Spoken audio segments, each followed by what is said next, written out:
Pendant la majorité de ma vie, j'ai été mince naturellement. Pourtant, j'ai toujours aimé ça manger, là. C'était une façon pour moi de me nourrir puis de compenser, en fait, ma sensibilité d'aussi longtemps que je me souvienne, là, même, que je me rappelle, même bébé, enfant. Mais je grossissais pas parce que mon système carbure. En gagnant en âge, bien, ça a commencé à changer et je sais que je suis pas la seule et c'est pour ça que je veux faire cette vidéo-là parce que je sais que c'est un sujet qui est sensible, qui touche vraiment beaucoup de gens et on vit dans une époque où on parle beaucoup du corps, mais on parle très peu, en fait, de ce que notre corps raconte, ce qu'il dit. On dit: «Accepte-toi comme tu es, tu es belle comme tu es», mais il y a une vérité qui est plus profonde, dont on parle pas, c'est que notre corps est en fait le reflet de notre psyché. Et je veux parler de ça aujourd'hui parce que c'est absolument essentiel et la réelle raison derrière, par exemple, la prise ou la perte de poids au-delà de l'apparence. Et quand mon corps a commencé à changer, au début, j'aimais vraiment ça parce que j'ai pris un bassin, plus de bassin. Avant, j'étais très filiforme, là, très allongée, plus style mannequin, puis là, ça a commencé à descendre. Puis honnêtement, j'aimais ça parce que ça ressemblait beaucoup plus à mon véritable corps que, comme je disais, le fait d'être allongée puis un peu flottante là, dans les airs. Ce que j'étais jusqu'alors, j'étais en train de m'incarner. Puis je découvrais ma terre, puis aussi mon pouvoir féminin. Puis je me sentais donc devenir femme plutôt que fille. Tu sais, je commençais à sentir ma densité, donc le fait de m'incarner dans mon corps, puis j'aimais ça. Mais ensuite, doucement, ça s'est transformé parce que, en fait, ça a stagné. Puis c'est souvent le cas pour plusieurs. Il y a eu ensuite la responsabilité de la vie qui s'est présentée à moi et que j'ai refusé, bien que je prétendais dire oui, là. Le poids, ce poids-là que je sentais en fait qui était trop gros, puis l'envie de rester dans l'idée, puis le rêve, puis le fantasme que j'avais, parce que la réalité était tellement pas ce que je m'étais imaginé, que j'étais comme no way, non, non, non, non, non, je me battais pour l'idée que j'avais. Puis petit à petit, bien, j'ai commencé à prendre du poids. Au départ, je ne l'ai pas tant remarqué. Oui, à un moment donné, je voyais mon ventre qui se gonflait, mais j'y croyais pas vraiment. J'étais tellement habituée pour moi que non, je peux manger puis je prends pas de poids. Puis j'étais littéralement dans le déni. Puis à la fois, comme je disais, j'aimais le fait d'être moins flottante puis de m'incarner, donc d'apparaître. Et contrairement à d'autres, moi, j'étais pas du tout obsédée par mon poids parce que je sais que beaucoup de femmes sont comme obsédées par ceci, mais moi, ça m'a pris du temps avant de le réaliser. Puis un jour, bien, en fait, je me suis vue réellement dans le miroir. Et j'ai vu mon corps transformé, en fait. Puis j'ai vu les coups que je lui avais fait subir. Le manque d'amour-propre présent. Puis ça se voyait à présent, parce que quand on est jeune, bien, ça se cache. Right? En vieillissant, si on ne prend pas soin de soi, là, ça va paraître. Puis pourtant, je prenais soin de moi à un niveau plus que la moyenne, mais à un autre niveau, pas du tout. Là, tu peux pas te mentir, en fait, c'est dans ta face, puis c'est pas seulement une question d'apparence. Ça va beaucoup plus loin que ça, c'est comment je me sens avec moi-même, face à moi-même. Puis c'est comme si mon corps me disait: «Mais regarde, regarde ce que tu portes. Regarde ta façade, là, ton illusion, elle tient plus. Et si tu plus la jeunesse, mais qu'est-ce que tu as cultivé?» Et là, si j'ai rien ou très peu cultivé, mais c'est l'enfer total, parce que la jeunesse apporte une forme de pouvoir naturellement par défaut. Alors qu'en vieillissant, bien, il faut le travailler, puis le cultiver, puis l'entretenir. Et c'est pas ce que la société et le monde actuel nous apprend, au contraire. Et je veux aborder ce sujet-là avec énormément de respect parce que je sais que c'est sensible. Mais on vit dans une époque où on prône beaucoup le accepte-toi comme tu es. T'es belle comme tu es. Mais la vérité, c'est que notre corps est le reflet, comme je mentionnais plus tôt, de notre psyché et donc de notre refus de soi-même et de notre manque d'amour-propre. Donc, peu importe notre constitution, là, parce qu'on n'a pas le même corps. Ça, c'est un fait. On ne peut pas tout être mince comme un piquet. C'est pas réel. Il y a des gens qui sont faits très minces naturellement. Il y en a d'autres qui ont une constitution un peu plus forte. Et chaque corps a une fonction spécifique.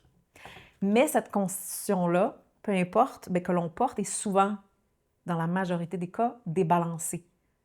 Et la réalité, c'est qu'on ne s'aime pas fondamentalement. Et donc, on n'a pas appris à réellement se respecter. Donc, même si à la surface, je dis je m'aime, bien, c'est pas vrai.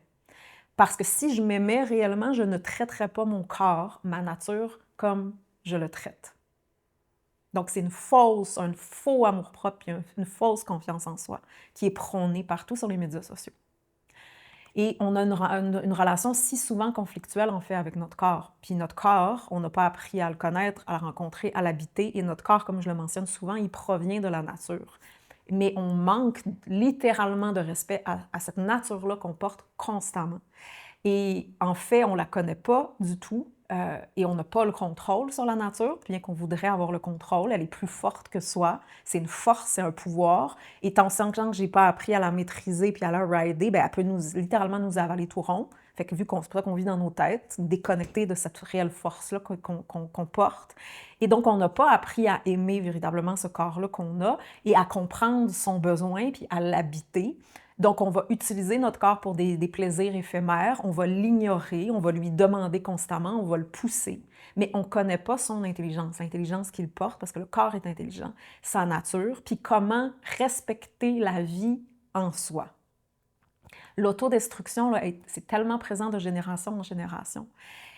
Ou alors, il y a l'autre extrême, il y a le fait de l'ignorer, ou alors on a une discipline très rigide, il y a certaines personnes qui arrivent à s'imposer, mais ça n'a rien à voir avec le fait d'écouter le corps, puis le respecter, puis respecter sa nature. On va demander au corps de performer comme s'il était une machine, en fait, puis là, on va entretenir la tension. Ou, de l'autre côté, bien, on l'ignore, puis là, il y a une léthargie qui s'établit petit à petit. Et donc, à l'époque où j'ai commencé à prendre du poids, bien, ce qui s'ouvrait pour moi, là, c'était immense. La responsabilité puis la réalité de mon chemin, qui est, comme je disais, qui n'était pas l'idée que je m'étais faite, mais ça m'écrasait. Puis j'étais en bataille contre la vie. Je voulais le contrôle. Et à ce moment-là, ben, j'ai pas voulu faire face à mon pouvoir et mon énergie sexuelle. Puis quand je parle d'énergie sexuelle, là, c'est pas l'acte, parce qu'on a une vision tellement limitée de la sexualité.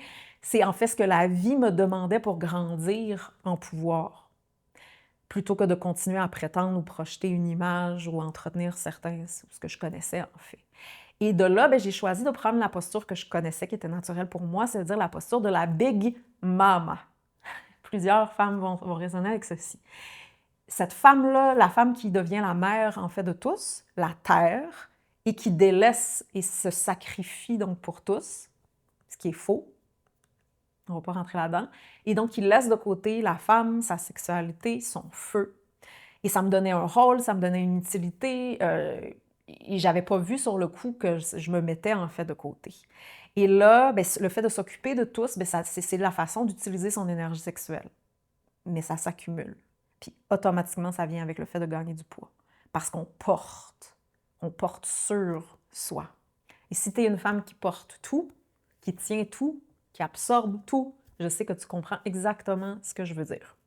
Et donc, perdre du poids, c'est beaucoup plus profond qu'une question d'esthétique, de faire un régime ou pas. C'est une protection, littéralement. On prend une certaine masse pour se protéger, puis pour éviter de ressentir ce qui est sensible en dessous, parce qu'on est des êtres sensibles, je le rappelle. Donc, ça crée une forme de couche, de tampon, puis aussi pour éviter qu'il y ait trop de circulation de vie, inconsciemment. Puis pour ne pas sentir les blocages qui sont présents, qui sont inconscients. Donc, ça crée donc littéralement une protection. Puis bien entendu, je n'ai pas pris du poids par magie, j'ai mangé. Right? C'est-à-dire, je mangeais mes émotions ou cette intensité-là, ce feu-là, ce pouvoir-là que je portais, que je ne maîtrisais pas. Ce désir-là tellement intense que je maîtrisais, que je ne comprenais pas puis je ne maîtrisais pas, et mon incapacité de lâcher le contrôle, qui est la maladie en fait de l'humain, et ma frustration de ne pas avoir le contrôle, parce que je n'avais pas le contrôle, bien entendu. Donc, la prise de poids est beaucoup plus profonde que ce qu'on parle, là, ce qu'on retrouve partout, généralement. Et ça, pourquoi c'est aussi difficile de perdre le poids une fois qu'on l'a gagné, parce qu'elle est reliée à notre psyché, à l'état d'esprit qu'on entretient au quotidien, face à la vie, face à soi-même, à ce qu'on évite de voir ou de faire face à l'intérieur de soi. Et d'ailleurs, ben, c'est la même chose pour le poids insuffisant. Je tiens à le mentionner, là, parce que moi, personnellement, je n'ai pas expérimenté ceci, mais je connais tellement de gens qui, leur refus d'exister, puis de s'incarner, puis leur refus de leur nature profonde, puis de leur karma, puis qu'est-ce qui vient avec, et donc le refus de la responsabilité, là, parce que ça revient toujours à ceci, bien, s'exprime à l'opposé en perdant beaucoup de poids ou en étant maigre, avec un poids insuffisant.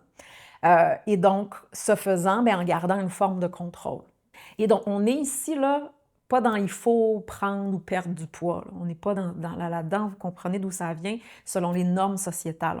On est plutôt dans une lecture de la réalité, de pourquoi notre corps répond comme il le fait et qu'on veut rarement ou jamais voir, en fait, c'est que notre corps, il parle et il ne fait pas d'erreur. Et bien entendu, comme j'en ai mentionné plus tôt, on a différentes morphologies, différents types de corps. On n'a pas tous les mêmes constitutions. Il y a certaines morphologies qui sont plus larges. Par exemple, en Ayurveda, on va parler de Kapha, d'autres naturellement plus minces, donc Vata. Mais notre constitution est généralement débalancée. Ça, c'est le cas de tous par notre mode de vie, par ce qui est inconscient à l'intérieur de soi, ce qu'on a accumulé, nos mécanismes de protection, et donc ce qui s'est accumulé avec le temps. Et donc, le point, c'est pas de dire que telle constitution est meilleure que l'autre, puis nourrir une fausse image de ce qu'est une femme, parce qu'on est déjà vraiment bien servi pour ceci. C'est plutôt, je le répète, comme je le mentionnais, chaque corps a une fonction spécifique, puis j'ai besoin d'apprendre à l'incarner puis découvrir cette fonction-là. Mais le point de la vidéo, c'est est-ce que mon corps est en équilibre? Est-ce que c'est réellement mon corps? Ou c'est plutôt les conséquences du poids de la vie, de mon refus des événements, de ce que j'ai abandonné ou du fait que je me suis cachée ou que je n'ai pas voulu voir. Et de mon côté, je sais que j'ai toujours eu et j'ai toujours ce désir-là de découvrir puis d'habiter mon véritable corps. Et donc de prendre conscience quand c'est une compensation ou une protection. Puis j'ai donc réalisé que ça allait beaucoup plus profondément que simplement une image qui est projetée. Bien que je ne suis pas différente des autres, j'ai été aussi vraiment affectée par les images. Et à un moment donné dans mon parcours, après beaucoup de prise de conscience puis d'intégration, j'ai été prête à laisser aller ma protection que j'avais accumulée à cette étape-là de mon journey. Donc, à laisser aller le poids extra que j'avais pris avec le temps et ce que ça représentait. Et même si j'avais un rythme de vie qui était vraiment extrêmement sain, là, à comparer à la majorité des gens, mais pour moi, il y avait un débalancement qui n'était pas du tout ma version optimale de qui je suis. Et ça, je le savais, je le voyais à présent, puis je le sentais. Donc, c'était pas, comme je disais, mon réel corps, mais les conséquences de certains choix ou non-choix, du manque d'amour propre, de fondation ou de ma lâcheté, en fait, que j'ai pu avoir à certains moments. Et donc, à un moment donné, j'étais prête donc à laisser aller ce trop-plein-là, puis aussi faire le travail nécessaire qui venait avec, parce que c'est quelque chose de laisser aller le statu quo, parce que notre poids, que ce soit en poids en surplus ou en poids insuffisant, vient d'entretenir une forme de statu quo. Et ça m'avait arrangé jusqu'à présent. Donc, on a vraiment besoin de prendre conscience de ceci pour même être capable de faire le shift. Et quand j'étais prête à ceci, puis donc que ça circule plus dans ma vie, puis plus faire face à cette énergie-là sexuelle, puis à mon désir, puis à prendre responsabilité pour ma vie, j'ai perdu à ce moment-là 20 livres. Mais avec beaucoup d'efforts. Mais j'étais absolument inarrêtable. Ça veut dire que j'étais claire sur mon objectif, puis j'ai goûté à une forme d'entraînement que je connaissais pas, en fait, parce que moi, j'étais jamais du type vraiment à pousser le corps puis à m'entraîner comme certaines personnes peuvent l'être. C'était pas quelque chose que je connaissais. Mais mon objectif était très clair et j'ai petit à petit retrouvé mon corps. Je l'ai reconnu. Pas celui de quand j'étais plus jeune, quoique je l'ai aussi reconnu là, déjà à 10. J'ai fait « Ah, toi! Oh mon Dieu, ça fait longtemps que je t'ai vu. » J'étais comme « Ah, t'as pas disparu, t'es encore là. » Il y avait juste quelque chose par-dessus. Mais mon corps d'aujourd'hui, sans l'extra qui me protégeait, sans la léthargie que j'avais pu accumuler, la victimisation qui venait avec, qui m'écrasait, sans cette lourdeur-là auquel j'étais devenue attachée.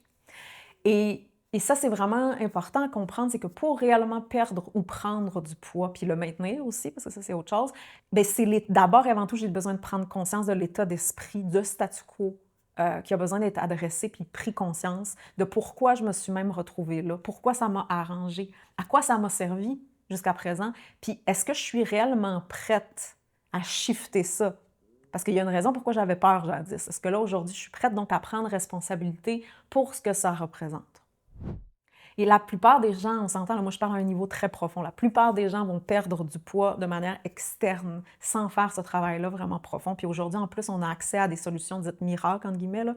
La solution miracle n'existe pas, mais c'est des pilules qui nous font perdre du poids ou même une chirurgie ou des régimes qui poussent le corps. Et je ne suis pas ici pour juger qui que ce soit, quoi que ce soit. Chacun fait ce qu'il peut avec ce qu'il a. Mais les solutions miracles, bien entendu, n'ont jamais adressé la raison profonde. Puis moi, c'est ça là où est mon intérêt. Et va donc continuer à nourrir la maladie, l'état d'esprit, va faire violence au corps pour une question d'apparence, donc l'image, mais ça ne change rien au fond, profondément. Et bien entendu, bien, la nourriture, bouger, le sport, être actif compte, surtout en vieillissant parce que le métabolisme se ralentit. Donc, j'ai besoin d'aider le corps à faciliter la circulation, à le nourrir sans le taxer, puis à faciliter l'élimination. Mais ça ne va pas tenir si ça ne vient pas d'une réelle intégration plus profonde. Et la plupart des gens se laissent écraser par le poids de la vie. Puis moi, j'ai connu ceci, donc je comprends, je sais ce que c'est, parce que la vie, elle n'est pas facile. On n'a pas eu de mode d'emploi, on n'a pas eu une éducation propice pour être capable d'y naviguer proprement, consciemment. Et donc, on n'a pas, tout simplement pas appris à y faire face. Et donc, on abandonne souvent complètement ou en partie, on s'abandonne, puis on y va avec certains plaisirs éphémères, court terme, qui vont nous permettre de nous apaiser momentanément et qui nous alourdit, au fond, puis qui entretient le fait de se sentir comme la merde, ce cercle vicieux-là, la culpabilité, puis on devient accro, en fait, à ce cercle vicieux-là. Ou alors, on tombe dans l'obsession, le fait de maintenir, comme je parlais, une tension de performance, puis pour ressembler à l'image qu'on pense qu'on devrait être. Puis ça, c'est une tension mentale. Certains y arrivent, puis certains, pas du tout. Moi, j'étais du type pas du tout. Il fallait que ça soit vrai ou pas. Donc, le fait de restreindre la nourriture, de faire le sport, gym, se pousser, performer, mais ça n'a absolument rien à voir avec la santé véritable, même si ça peut en avoir l'apparence, parce que la santé, ça vient de l'intégration de qui je suis.